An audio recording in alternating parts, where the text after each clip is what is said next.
this House believes that China will win the fintech revolution. We have arguing in favor of the motion.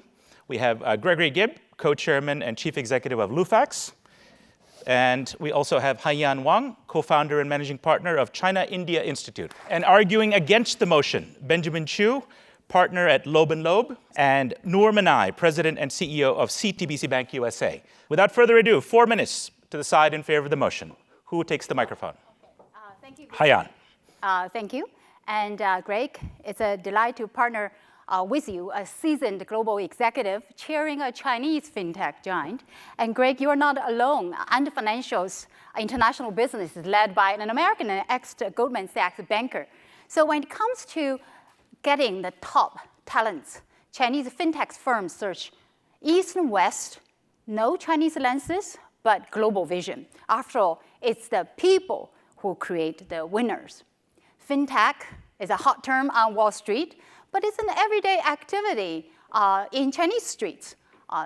If you randomly ask somebody here in Manhattan, what's the probability of someone having personally used any form of fintech? Less than 30%. In Chinese cities, more than 70%. Why? Because this Chinese is either one of the 450 million Alipay users or one of the 800 million WeChat wallet users. You open a WeChat wallet, transfer money, quick pay, wealth management, QQ coins, pay for utilities, pay for movie theaters, pay for charity, and distribute red envelopes. So if you connect with me on WeChat, you get to open my red envelopes. It's no bribing the audience, I should say. It's no bribing. It's a nice Chinese gesture to say hello on holidays. So the fintech market in China is already the biggest in the world, reaching 13 trillion renminbi by last year, leading in many segments, and it is growing very fast.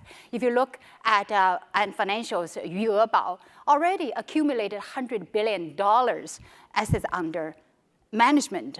Lufax, just in less than 5 years, has already accumulated 20 million customers and with $60 billion under assets. And then you wonder what pushes such rapid development in such a large scale. And I would say multiple forces all at play at the same time. You have the largest customer base, 800 million e-commerce users, 400 million millennials, the largest customer base. You have sheer necessity, largest vacuum to fill. No credit cards, leapfrog to digital wallets. No financial advisors, in comes Lufax. Remote areas difficult to reach, fintechs comes in. SOEs served by state banks, in comes fintech. And then you have the Chinese regulators, I say more like gardeners rather than carpenters, more tolerance and less deterrence. And finally, I would say that the major players in China, they're beyond unicorns. They're more like uni-dragons. Ant Financial's already 60 billion valuation at the last time. Lufax already 19 billion US dollar valuation. Just wait until their IPOs. All of that capital would be injected into domestic expansion and global expansion. And finally, quoting your words, Vijay, true value innovation must create enduring value for the society. From unleashing consumption powers to improve the efficiency and inclusiveness to serving the elderly's needs for 30 seconds. Elderly's needs for insurance needs, rapidly aging society. And you look at all of these value creation, nowhere is such needs the more profound than in China. And I think China will win the innovation, will win the fintech revolution. And thank you so very much. All right, very good opening statement. Let's give her a round of applause. Haiyan has gotten us going, pointing out the scale is massive, the need is great, a little bit of buttering up the moderator clearly at work as well. That will not work, I assure you. I'm ruthless and absolutely even-handed in my dispensation of time. I did find it curious that there was an offer of red envelopes and an idea, a suggestion perhaps, that the other side will take up, that Chinese fintech companies are great because they have foreign bosses. I do wonder about that, but maybe we'll come back to that. Let's see what the side opposite can make of their time. Your floor is yours. Thank you. So the arguments we just heard are the same old arguments that you always hear about China. So the point that we want to make here is that the Chinese applications and Chinese commerce and Chinese regulation, as you've heard it described here, is meant peculiarly for China. So the definition of winning the fintech revolution is that you build truly great global companies, well, then they've already lost. Because the very same thing that made them great, the very same thing that allows them to have monopolistic structures around the so-called BAT, the Baidu, Alibaba, and Tencent, is because they operate in a protectionist environment. They operate where they are thinly veneered, state-owned organs, and the fact that the user experience they provide is so peculiar to China. We talked about WeChat. So a non-Chinese audience cannot, in fact, you're almost repelled when you try to use WeChat because of the animations and the emojis and the Hello Kitty flying across the screen. It's really, really hard. If you're not a Chinese consumer, you're not going to be using them anytime soon to do this kind of serious, we think wealth management and buying a house and moving money is serious business, and we want to do it in a crisp way, which is what the rest of the world is used to. In fact, an example of this is that WeChat has been involved, they don't publicize it very much, in a massive investment in 13 other countries. And they have not moved the needle a bit. They still rank at 75th. And the top 3 applications are always American, the number 1 being Facebook, Messenger, WhatsApp. And everything that WeChat is trying to do, WhatsApp, as you heard about it this morning from Facebook, confirming that they're going to take a much more intelligent, much more mature approach through chatbots to get you to the rest of the financial needs that you need. So I wanted to spend the rest of the time talking about why some of the advantages that the Chinese firms have, in the sense that no large global firms can provide competition and enter it. Everybody knows about Visa wasn't allowed to compete. UnionPay was given preferential treatment. And the counterterrorism law that's been promulgated, which will keep American companies out. And if you are an American company like Cisco, IBM, or Microsoft, which is the necessary plumbing of fintech, you have to keep your servers in China, and you have to give the Chinese government access to your servers. So anybody who's not Chinese, doesn't live in China, and is thinking about getting a WeChat account, remember, the Chinese government is reading what you're doing, and they're under your bed. So the Chinese people can live with that, regardless of the red envelope. But can you? That's the question. Credit bureaus. People are lending in China, and they're lending in a very peculiar type of model where there are no credit bureaus. So China's answer to a credit bureau is a social scoring system where it's not just about your payment behavior, it's also about your political posts, who your friends are, what type of equipment you're buying. If you're buying video games, you're going to get a lesser credit score than if you are buying diapers because you're seen as a stable person.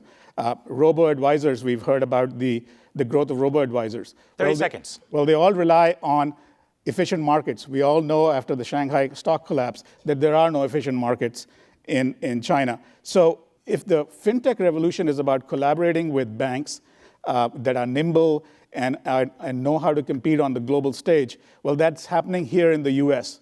You have robo-advisors, blockchain consortia, almost all the other ecosystem players, P2P lending, all of them either collaborating or becoming part of the banking infrastructure. If this conference has been about anything— Your time is up, sir. It's about collaboration. All right. Thank you. Give him a round of applause for getting us going on the side opposite. We see the outlines of the debate, the contours have emerged. The idea that China is somehow a distinctive, peculiar place. The leader pages of The Economist a few weeks ago in a cover story on this topic called it the Galapagos Islands of the internet. And that somehow these much trumpeted companies, the BAT or Baidu, Alibaba, Tencent, are monopolistic, protected. Although I must say I found your ad hominem and very unfair attack on Hello Kitty unfounded. Other than that, we see the cogent attack so far. Now let's have the next introductory opening statement from Greg Gibbs. 4 minutes on the clock. So basically, I think we should probably have this debate in a factual way, which comes back to numbers, scale, and really value. So just put up fintech for a second in China up against the US or Europe. Basically, China is anywhere from 3 to 10 times bigger than fintech in the United States today. It is whether you choose the number of users using fintech in China, over 100 million, US less than 10 million, number of competitors in fintech in China, over 2,000, in the US or Europe, less than 100. The AUM under management in fintech in China, over 300 billion, US well under 100 billion. The number of unicorns from China, 16, the number from the US, 5, the number from Europe, 2. So I think the capital markets have spoken on this issue in terms of where value is being created and who's winning. The other thing which is very interesting just in terms of numbers, right? The next biggest consumer market in the world after China, India, looking out, the amount put in by the leading large internet players out of the US into that market is about 100 million. Chinese companies in the last year, 1 billion. So I think you can see that China is not only big and winning, it is also doing it and extending itself overseas to do it. Now, why has this happened and why will it continue to happen? Why is China already winning and why will it continue to win? The first thing is China's just got this huge homogenous market. And frankly, as a fintech player in China, I'm not too worried about operating in Canada. I'm not too interested in operating in Australia. It may make me more international. But I just have a huge homogenous market that is underserved by the traditional banking system, which is allowing fintech to leap. In the United States or in Europe, you have a very mature market. These are markets where consumer relationships are well served by existing banks. There is not as much motivation to innovate. There's a lot of invested interests that are tied up. In China, those are open for play. 2 minutes. And so what you've seen is Chinese startups attack these spaces, whereas we have a lot of underserving by the banks. We have an enormous amount of need coming from consumers. So you have a situation in China where the demographics, you're basically going into asset management for the next decade, wealth management growing up for the next decade, consumer needs, consumer borrowing expanding by a factor of 20, 30 times over the next decade. And these are being captured by startups who are aware and meeting customer needs better than traditional players. And that is what's going to propel a huge amount of innovation and a huge amount of scale.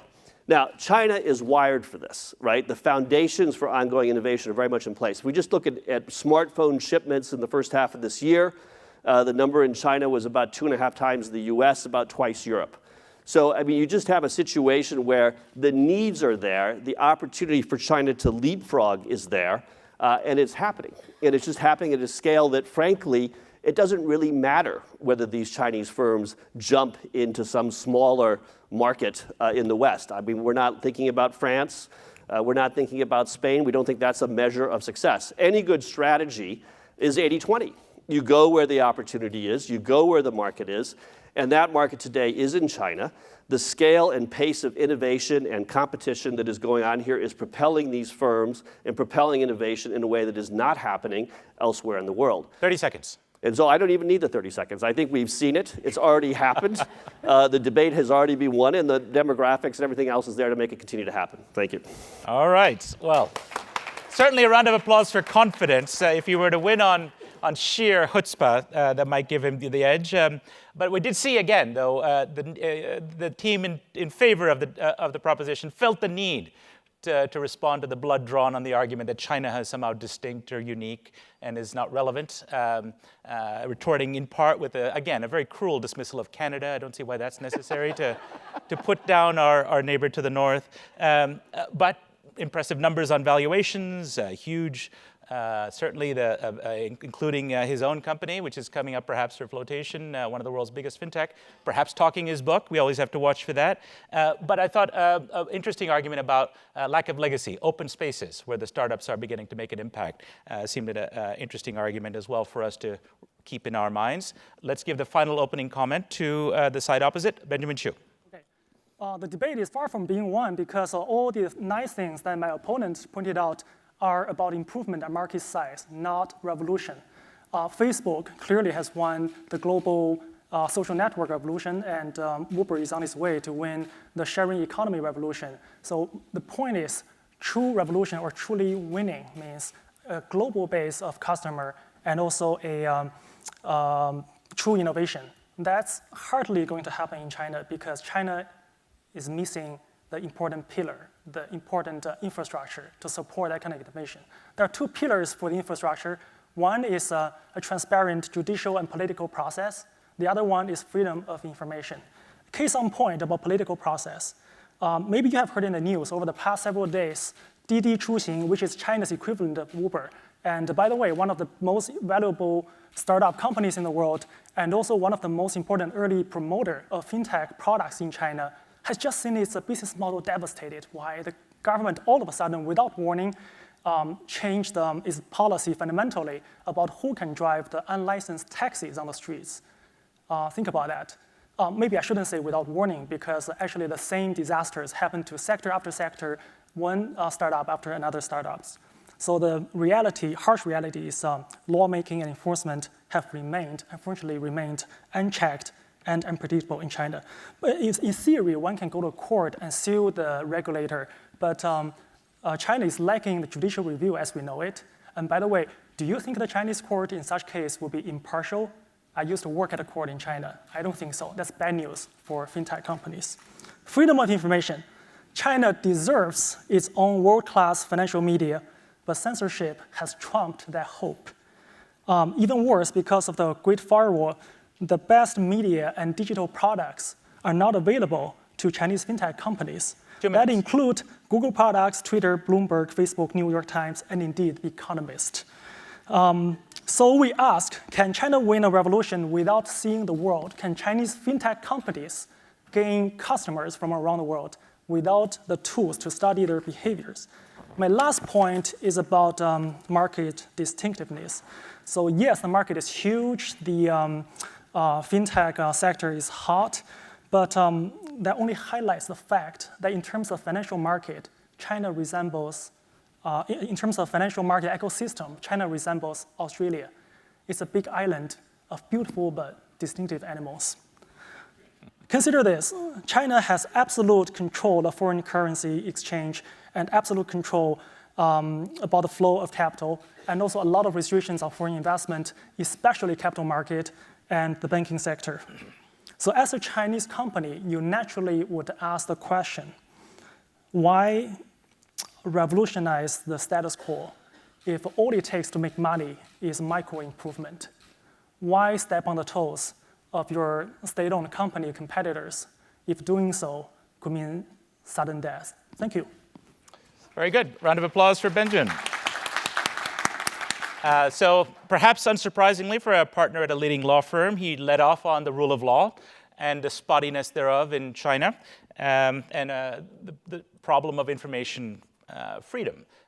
Although I must discipline you as I did the side opposite for trying to pander to the host, pointing out that The Economist is blocked in China. While it is true that no fintech company could possibly flourish without access to The Economist, that is a truism. I shall remain impartial for the rest of this debate, despite your attempts. Now this is the time for the rebuttals. I want to make this a little bit more free-flowing, so whoever on your team wishes to start, someone else wants to join in, and equally, you'll have your time opposite as well. From now on, if you want to rebut a rebuttal, I'm going to encourage both sides to get ready. We're going to get a little bit more feisty, and then we're going to bring in the audience shortly. So let me put 3 minutes on the clock for your rebuttal time.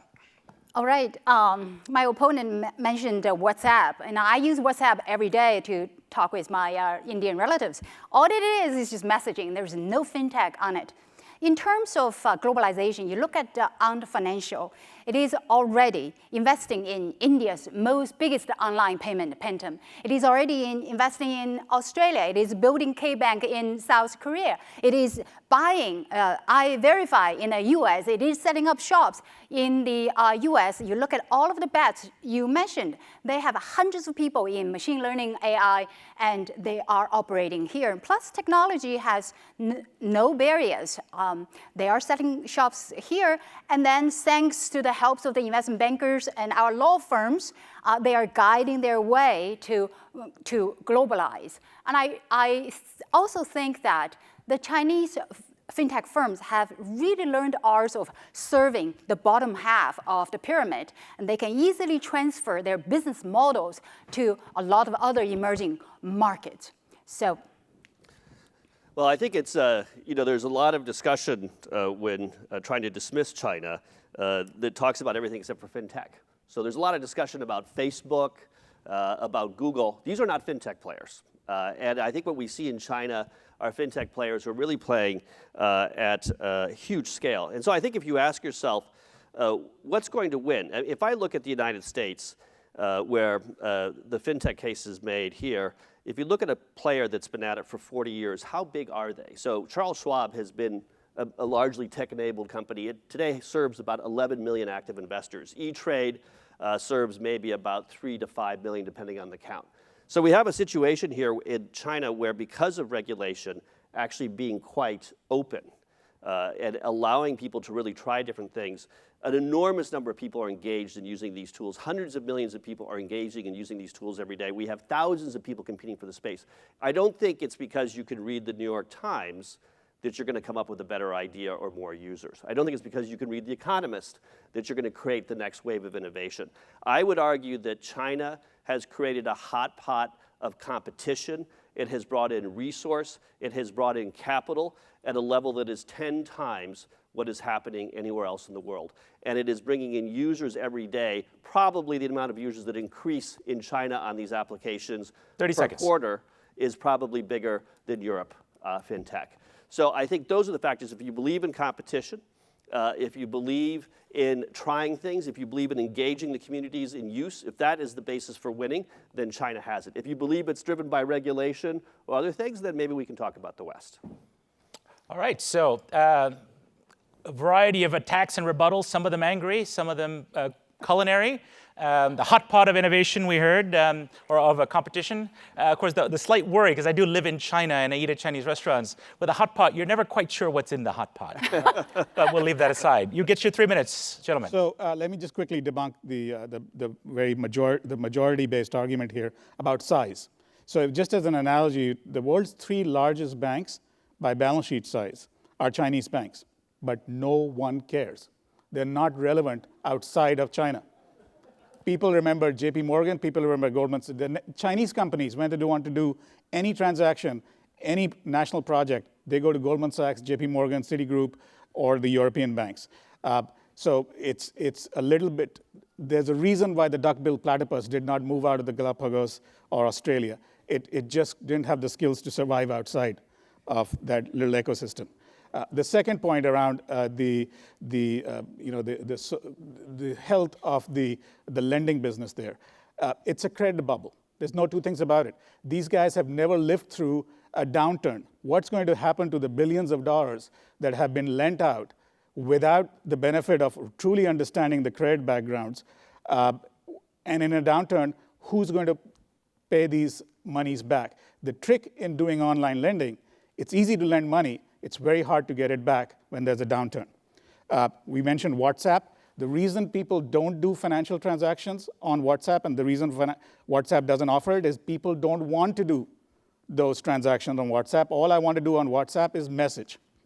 Go ahead. Well, if assuming it's true that, as our opponent said, that the Chinese fintech startups or bigger companies do not need to read top international media to win in the fintech game. That's probably because they are addressing a primitive, well, maybe a large market, but it's a primitive market where just micro improvements, easy solutions, simple things that you can solve, such as a large amount of small mobile payments. That's because that's a market. The reason is that the banking sector reform has been so slow. The traditional banks are so inefficient.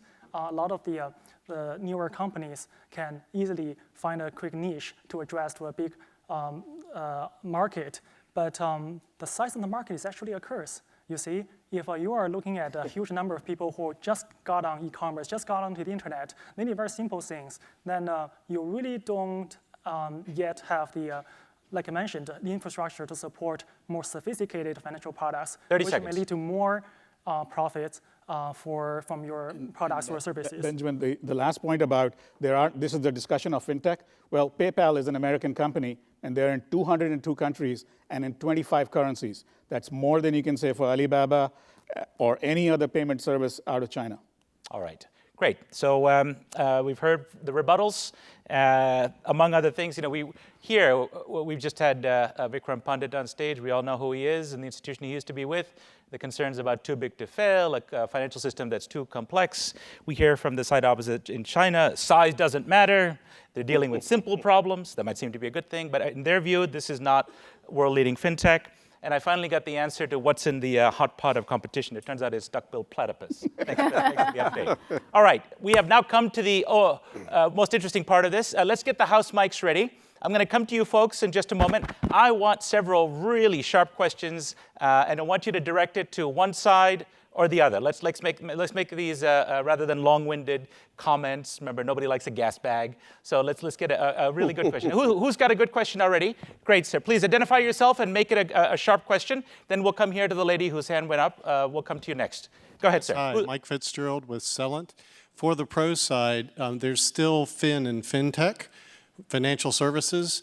And the question I have for you is, how do you win in financial services without trust? So maybe I'll take that one. We have an enormous amount of trust. We run a company, I'll just take myself as an example. We run Lufax. We've been operating for 5 years. Our largest shareholder happens to be Ping An, which is the second largest insurance company in China, top 10 around the world. I think that the combination, you do have to have brand, you do have to have capability, you need to serve your customers well, you need to make sure they get their money back. And that is all happening every day. And it's winning an enormous amount of trust in the Chinese investor. And in fact, I think if you look, what's very interesting in the fintech space in China is that the big banks that were mentioned there as not being innovative are actually not winning that trust. They're not focusing on it. It's not their priority to focus on consumer. They're corporate banks by and large. And so what you're seeing in China is people who are attuned to customers' needs, who are solving problems that are there every day. They're winning that trust, and as a result, they're getting the scale. And that, I think, is a capability that is creating a learning and a pacing and a leapfrogging in China that we haven't seen in the West yet. I want to encourage both sides. If you disagree violently with something the other side has said, you're welcome to wave your arms. I'll give you some time for a short intervention as we go forward. Is the question from the lady for the side opposite? Or are you also challenging the pro side? Might have a point to make as well. All right, why don't you try to sharpen the question? The topic is please identify yourself as well. My name is Tara Ashmore, and the topic is credit scores. Noor had mentioned lack of credit scores in China when so many fintechs in the U.S. are disrupting the bank's traditional FICO scoring system. Why should that be the determining factor? It's not playing out or bearing out here. And then, but conversely, if in China, as we read this week in a competitor, the New York Times, that a company like China Rapid Advance is using investigators to go into homes to check for the number of toothbrushes in order to extend credit, how is that ever scalable in the fintech and on the China side? Thank you. Sure. Well, let's start with the initial target, the side opposite. Aren't you clinging to a sinking ship with your old notions of how to do credit scoring? So, they're measuring toothbrushes over there in China. Well, yeah, and the presence of drapes in your house, apparently that's a credit criteria.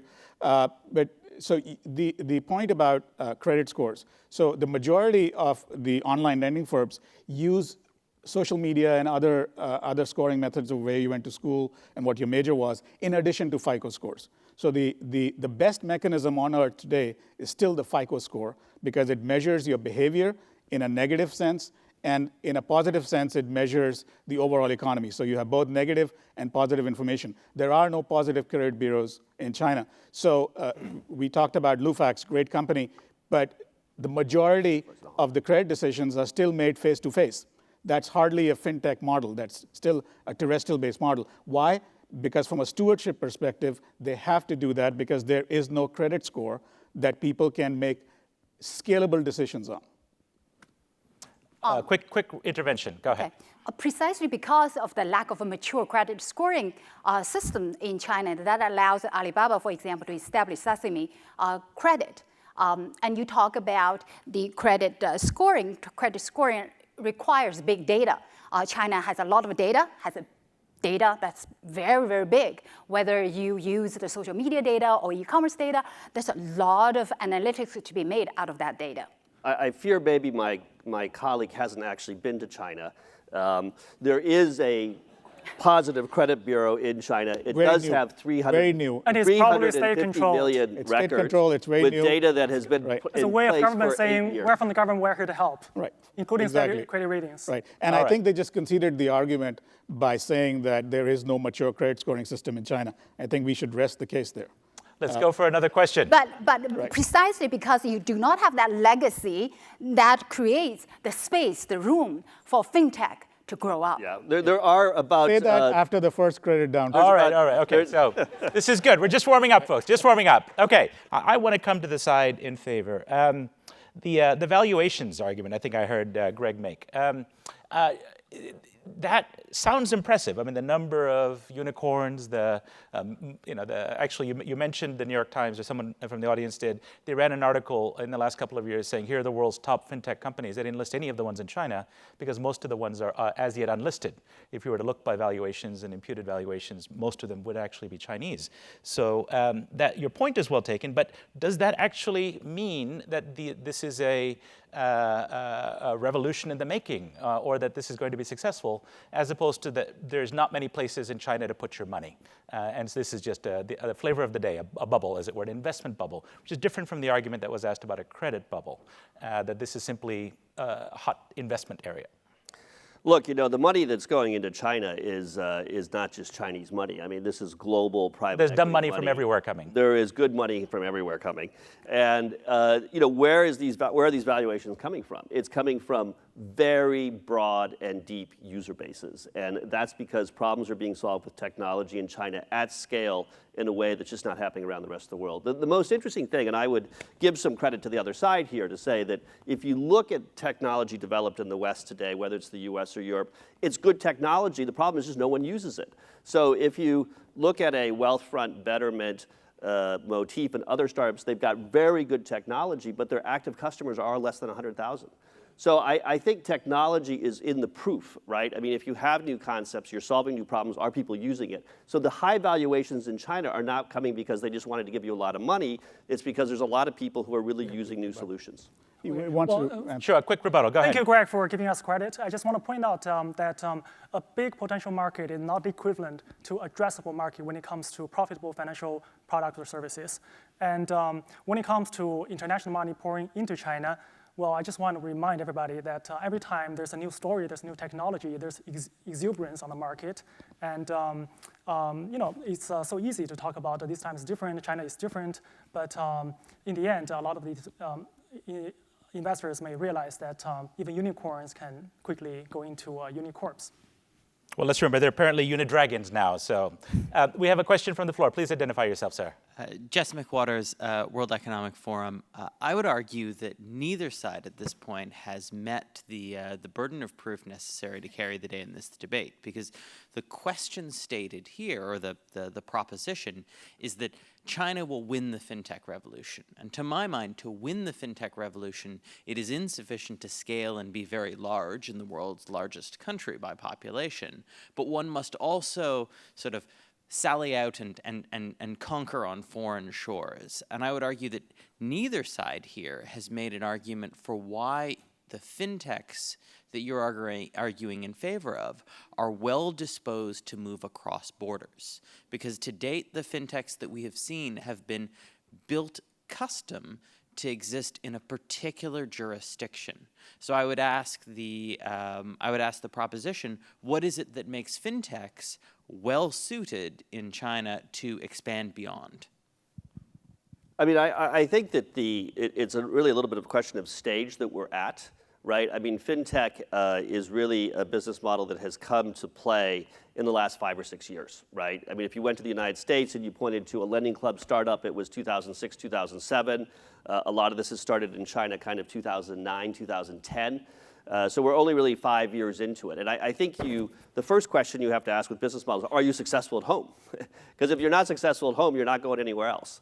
And so I would argue first that Chinese companies are proving success at home, creating scale, gaining resources, and through the process honing their capabilities to add value in multiple places, where in the US, the fintech will never grow to even attract enough resource to go abroad. They don't even have that resource to do so. So I think at least if we look at the first inning, I would say China is already leading the revolution and is gaining the capacity, gaining those skills to go elsewhere. Now, I think what's going to happen is you're going to see Chinese fintech companies make their moves mostly into the following 3 countries: India, Indonesia, and Vietnam. These are all other countries that have very large populations where the traditional banking system hasn't solved retail needs, where there's a lot of data being formed online. And what's happening now in China, which is not the same as the US, it is more closer to those countries' needs, will be applied. And so that will double, triple their scale and just solve problems. At the end of the day, what is the fintech revolution? The fintech revolution is bringing finance to people, whether it's on the borrowing side or the investing side, that are not served well by traditional finance, and doing that more efficiently than is being done by business models today. And also to add, in order to globalize, you do need the firepower. You do need the capital. Hence, the Uni-Dragons have a lot of power. And then you look at the Chinese fintech. They're not just looking at China. They're truly having a global vision. For example, Alipay has been partnering with Uber in order to bring it all out to 68 countries. These globalization have already happened, and we'll only see the beginning of that big push momentum. So go ahead, a quick rebuttal. You spoke about American firms or Western firms. So you used the example. There are many examples we heard about global consortia that's being built on blockchain. But the example of PayPal, for example, it's gone beyond the U.S. It's in 202 countries, 25 currencies. But what's more significant is that they've also taken on a very large addressable pool of international money transfers through the purchase of Zoom. It's also, from a regulatory perspective, what's going to stop Alipay dead in its tracks. It's when it meets the full power of prudential regulation outside of China. So money laundering laws, OFAC laws, all of these, Chinese fintech companies will not survive contact with the rest of the G7 world. So it gets overlooked as to how protected an environment they're really in. And I think that's something that you always need to keep in mind about, will these firms be able to break out and become truly global? Spoken like a licensed banker in the US. Let me give you another 30 seconds, and I'll give you another rebuttal. Right. Yeah. Since our opponent talked about doing well at home at first, well, it begs the question where the true innovation is. True innovation means disrupting somebody else's business. What kind of financial sector business has the real high-flying Chinese fintech startups have disrupted? In fact, if you do well, you face the risk of instant shutdown. It's not like the startups in the US facing tough regulations. It's about you going out of business tomorrow if the government is not happy about you. Well, let me actually come at you on that, Benjamin, because this side has had a couple of questions from the floor in the interest of fairness. You're talking about regulators and the way they behave as an argument against innovation in China. That, I think, is the context in which the comment you just made. And similarly, you made a similar comment about Didi. Now, most of us in this room know Didi is the company, the Chinese equivalent of Uber, as it were, that was able to stop the juggernaut that is Uber. Really, the only place in the world where Uber spent billions and lost. And I've argued on the pages of The Economist, this is not because the government propped up Didi. It's not a state champion, like some companies are. In fact, the world's greatest company, Uber, in their market, was allowed to compete. And you've told us that the government is actually cracking down on Didi itself, meaning regulating. So if that's the case, the sector in general. Right. So the idea is they're not in the back pocket of the state or supported by the state. That suggests that, as we've heard all day, regulation can be an enemy of innovation, but innovators often get round regulations, right? That there's a tension between the two. Have you really made the case that China's approach to regulation equals the lack of innovation in fintech? I think so, because regulation itself is actually not the problem. The problem is in China, there's not a political process that's transparent that you can lobby or predict or somehow engage in the government. Maybe state-owned companies or super huge private companies we generally have think their own channel. Putting innovation away from politics is a better path. I'm sorry? We think putting innovation separate from politics is generally a better path. Yes, but it's very hard because the politics doesn't leave you alone. And the state-controlled media has brainwashed the populace into this concept of state champions. So Didi is preferred implicitly by the Chinese population. What he was referring to yesterday, just right now, is yesterday we all read that there might now be, by the very same government, an antitrust threat to the investment of Uber into Didi.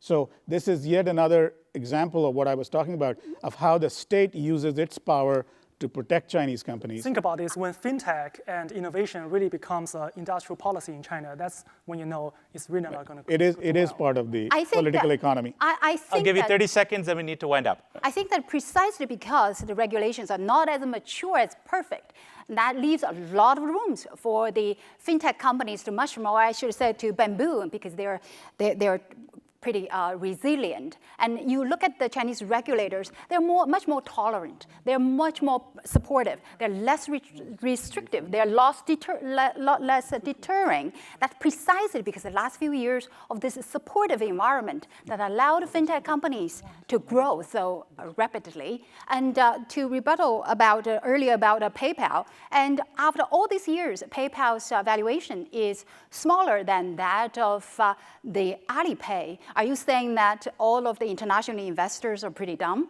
15 seconds, last thoughts from your side. You're welcome to pass. It's exuberance. We talked about size not being any indicator of quality. We talked about the notion. Well, I certainly agree to that, but we talked about the notion of sustainability. Remember, the basis of fintech today in ex-China is companies that have lived through the first internet boom and have come out more resilient. And which company is that, by the way? So you have Amazon, you have fintech companies, but the basis of what you're arguing, that the three giants that are not fintech companies, but they're doing fintech. So Alipay is the offshoot of a non-fintech company. WeChat, WeBank, is the offshoot of a non-fintech company. So it's using your argument. Which force is stopping Google from fintech? I'm going to intervene here. Because we're out of time for the brawl session. We're going to get the 2-minute closing remarks. I'm going to give the side in favor of the motion 2 minutes, and I will give the same privilege to the side opposite. The clock is yours. Okay. Will China win the fintech revolution? The answer is very clear. Yes. Revolution. Somebody was asking about a revolution. In Chinese words, 2 characters. 革命 means change destiny. So standing here, I thought about the farmer lady I met at 7 a.m. in late August in Weihai, Shandong province. And she was selling figs that she plucked out of dozens of her fig trees. You know, figs is a specialty grown in a very few places. They are easily perishable, and they are very hard to find in grocery stores, but they are pesticide-free. And I was taking a flight to Beijing, and I wish I could buy all of them, but I could not. But luckily, she used WeChat, and she regularly received remittance from her son, a migrant worker. So with her permission, I posted picture of figs. I then posted her WeChat account. I said, anybody who wants to buy can connect with her. A week later, she sent me a message, all sold out, thank you, till next year. So you see, what I did was but a drop of the ocean waves of fintech sweeping China. China will win the fintech revolution because the forces pushing for it, the strongest, the scale, the widest and the deepest, and the impact, the revolutionary impact, the most profound. So ladies and gentlemen, put your vote in favor of China winning the fintech revolution. It's good not just for China, it's good for the world. Thank you. Very good. A round of applause to the side in favor. I think the gauntlet has been tossed. Figs to you, sir. Which of you wishes to take your 2 minutes to close out the debate? Right. So you've just heard a repeat of our arguments, which is this is a Chinese phenomenon. It's going to remain a Chinese phenomenon. And you unfortunately have to take this argument away from the jingoistic around, what's happening in China. It might just be a frothy market, which will, the air will go out of the balloon pretty soon. But let's just go down to the detail and leave you with this thought. The infrastructure of every single bit of Chinese fintech technology is built on a set of technologies and political diktat called the Great Shield and the Great Firewall, whose sole purpose is to monitor activity, financial or otherwise. So there is the reason Chinese people use Chinese applications is because they don't have a choice. Everything is blocked out. If they had a choice, they would be using American firms, and American technology. Go ahead. Okay. Still have a minute? Yeah. Well, we do not deny that China has some interesting fintech companies, but a revolution is really beyond China fintech's reach. We do not see it happen because China really, to achieve the revolution, needs to go through a bundle of very tough reforms, which include political process, independent judiciary, and freedom of information. That's very important. And separately, innovation really takes a village of open-minded people. It's not just about industrial policy or accidental success. It's about the entrepreneurs. So to evaluate China's potential, really, we need to ask the question, is China becoming more welcoming to international entrepreneurs, not including international executives, by the way? Also, do the best talents in the world dream about coming to China to start something new and to redefine China, just like they did in this great city 100 years ago? That conversation has not even started in China. You're out of time. Okay, a round of applause for the side opposite for their closing arguments. Good argument. A final retort against you fat cats that seem to be taking over all the jobs in China. We're here. The debate has summed up. We've heard their arguments. We've seen the thrust and parry. There's only one thing left to do, and that is to revisit the vote. So once again, I'm going to ask you, all of you, you must vote one way or the other. I will repeat the proposition in front of this House and conduct my very scientific vote once again. This House believes that China will win the fintech revolution. How many of you, having heard the arguments, agree with the proposition in front of this House? Let's have your hands up in the air, please.